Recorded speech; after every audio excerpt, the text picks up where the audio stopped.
तनख्वाह अवामी फंड से अदा की जाती है, किसी बैंक का शेयर होल्डर हो या किसी सियासी जमात का कारकुन हो, तो इससे साफ वाज़ेह नहीं हो जाता कि प्लानिंग है, ये जो लोग लगाए जाएंगे ये बाहर से लाए जाएंगे?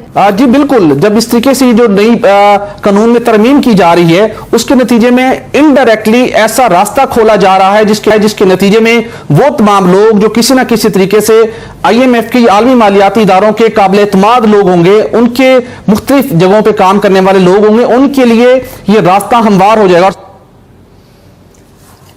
IMF के मुतालबात से यकीनी तौर पर मुल्क में महंगाई का एक नया तूफान तो आएगा जिससे मुल्क का गरीब तबका जो है ये मजीद मुतासर होगा। लेकिन सवाल ये है कि क्या हुकूमत IMF से कुछ रिलीफ लेने में कामयाब हो पाएगी या फिर अवाम को महंगाई बर्दाश्त करने के लिए तैयार रहना होगा? इस पर मैं बात करूंगी। मुझे ज्वाइन किया है माहिर मौशियात डॉक्टर इशफाक हसन साहब ने। अस्सलाम वालेकुम, बहुत बहुत शुक्रिया डॉक्टर साहब आपका। डॉक्टर साहब, आपको भी पता है कि पिछले 6 महीनों से जो IMF का पैकेज है वो मुअत्तल है, लेकिन अब IMF को जो 4 मुतालिबात पूरे करने पर जो IMF की तरफ से हम पर एक प्रेशर डाला जा रहा है कि भाई आप लोग बिजली महंगी करें, नेपरा एक्ट में तरमीम करें, इसके बाद नेपरा को इख्तियार होगा कि जो भी फैसला होगा उस पर फौरन इंप्लीमेंटेशन हो। तीसरा, फिर स्टेट बैंक ऑफ पाकिस्तान को मुकम्मल खुद मुख्तारी देने की जो बात की जा रही है इस पर भी मैं आपसे डिटेल में बात करूंगी। फिर चौथा ये कि रेवेन्यू बढ़ाया जाए।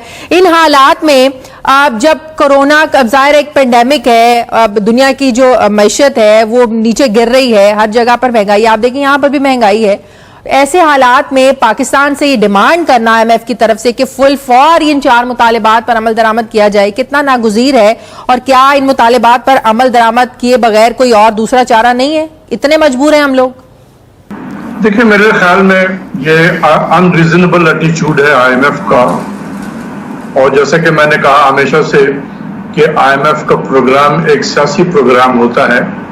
उनको जो भी वहां से इंस्ट्रक्शन मिलते हैं मेजर शेयर होल्डर से कि आपने टफ होना है या थोड़ा हाथ हौला रखना है, वो उसी तरीके से अप्रोच उनका होता है यहाँ पर। तो ये सोचने वाली चीज है कि दुनिया इस वक्त माशी तबाही की शिकार है।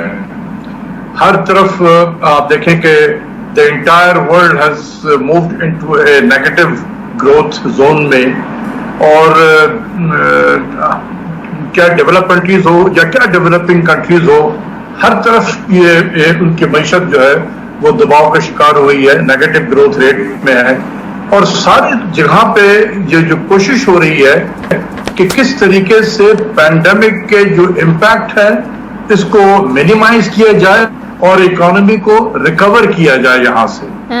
तो ऐसे मौके पे आप देखेंगे कि सारी दुनिया में एक स्टिमुलस पैकेज दिया जा रहा है कि आप लोगों के जो डिमांड है उनको प्रोटेक्ट करें ताकि वो खर्च करते रहें, ताकि लोग जो पैदा करने वाले हैं वो अपने प्रोडक्शन भी करते रहें। और दूसरा ये है कि बहुत सारे मराद दिए जा रहे हैं, इंटरेस्ट रेट को 0 कर दिया गया है दुनिया में, और बहुत सारे फिस्कल जो मराद दिए जा रहे हैं कि इकोनॉमी को रिवाइव किया जाए। बिल्कुल ऐसे सूरत हाल में जो इस वक्त दुनिया में है, IMF का एक बिल्कुल निराला है कि जब हमें भी पता है, IMF को भी पता है कि हमारी इकोनॉमी जो है वो भी नेगेटिव ग्रोथ में चली गई है, पर कैपिटा इनकम हमारा फिक्स आमदनी कम हो गया है। अब ऐसा नहीं है कि हम बीच में फंस गए हैं, ना यहाँ से निकल सकते हैं ना आगे बढ़ सकते हैं। जाहिर है आपने एक प्लानिंग की हुई होती है कि जब यहाँ से पैसे आएंगे तो कहाँ कहाँ किस किस जगह पर आपने स्पेंड करने हैं।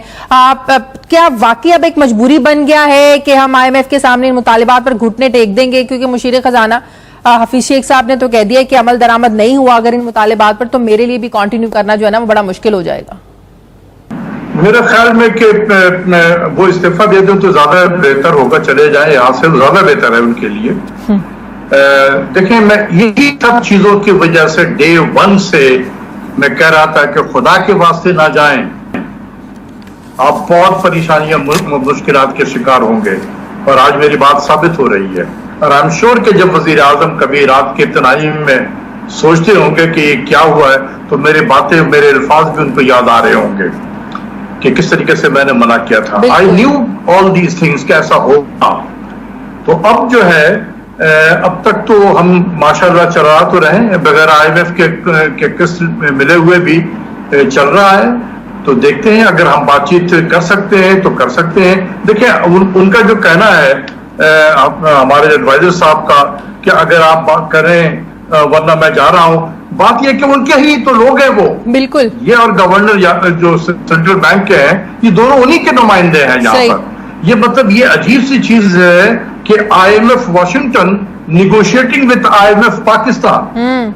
तो बिल्कुल जाहिर सी बात है कि प्राइम मिनिस्टर ने भी देखना है, एक पॉलिटिकल लीडर है वो, कि किस तरीके से हम अवाम को इसी परेशानी से निकालने के लिए आपने देखा कि इस प्रोग्राम के तहत कितने पैसे 150 बिलियन। डॉक्टर साहब 2 अप्रैल को हमने अपने प्रोग्राम में ये स्टोरी ब्रेक की थी, आपने इंट्रो में भी सुना होगा कि विफाकी हुकूमत ने दीगर सरकारी इदारों में इस्लाहात के साथ साथ स्टेट बैंक ऑफ पाकिस्तान को भी खुद मुख्तार बनाने के साथ FBI एक्ट 1956 में, SBP एक्ट 1956 में बड़ी तरमीम का फैसला कर लिया, जिसके मुताबिक अब ऐसा कोई भी शख्स गवर्नर या डिप्टी गवर्नर या डायरेक्टर या मेंबर बनने का नहीं होगा जो कि पार्लियामेंट का, सूबाई असम्बली का मेंबर हो, या फिर ऐसे किसी ऐसे हुकूमती इदारे का मुलाजिम हो जहां से तनख्वाह फिर अवामी फंड से जाती हो, या फिर किसी बैंक का कोई शेयर होल्डर हो।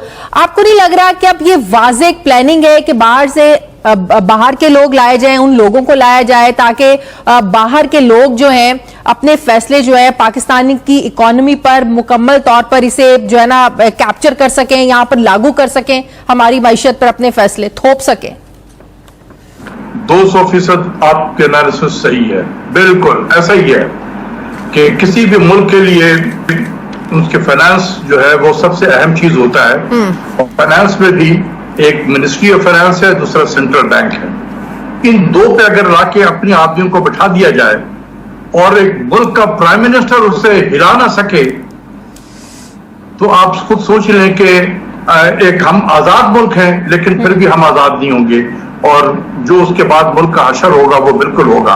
इसलिए मैं बिल्कुल मुखालफत करता हूं इस तरीके से इकॉनमी से। तो जब पाकिस्तान आज़ाद हुआ था, हम लोगों से जब अलग हुआ था और खुद को एक आज़ाद उसने घोषित किया, तो हम लोगों ने तो बहुत कुछ दे के भेजा इन लोगों को, लेकिन आज इनकी हालत क्या हो गई है मुझे समझ में नहीं आता है कि एक वैसा देश जिसकी हालत इतनी खराब हो, जो कि कर्जों पर चल रहा है, मतलब सारा जो इनका प्लान है वो कर्जों पर ही होता है, और ये स्थिति आ गया है कि अब जो जहां से ये लोन ले रहे हैं IMF जो है वो बता रहा है कि आपको बिजली महंगा करना है, आपको गैस महंगा करना है, और फिर भी ये लोग अपने डिफेंस पर इतना खर्च करते हैं। मतलब भाई भारत एक ऐसा मुल्क है, इनको किससे थ्रेट है? थ्रेट तो इनको हम ही से है ना। हम तो एक ऐसे मुल्क है कि जिन्होंने आज तक ये कमिट करके रखा है कि हम किसी पे फर्स्ट अटैक नहीं करेंगे, और इसके बावजूद भी ये लोग इतना जो पैसा डिफेंस पे खर्च करते हैं, बिलियन, ये दिन ज्यादा दूर नहीं है कि फिर IMF इनको बोलेगा कि भैया ऐसा है कि आप जो है अपने डिफेंस पे जो अरबों रुपए खर्च कर रहे हो वो अब खर्च करना बंद कर दो। जो आप अपने बोलते रहते हो कि हम एक एटॉमिक पावर है, वो अब बोलना बंद करो और इसको है अब मेरे अंदर में दे दो, हम इसको अब संभालेंगे। और मतलब गजब हाल है यार, मुझे समझ में नहीं आता है कि ऐसा क्यों करना है, और क्यों दूसरे को क्यों ब्लेम करना। IMF को आप क्यों ब्लेम कर रहे हो कि IMF वाले हम पे थोप रहे हैं? आप पे थोपेंगे ना, ऑब्वियस सी बात है।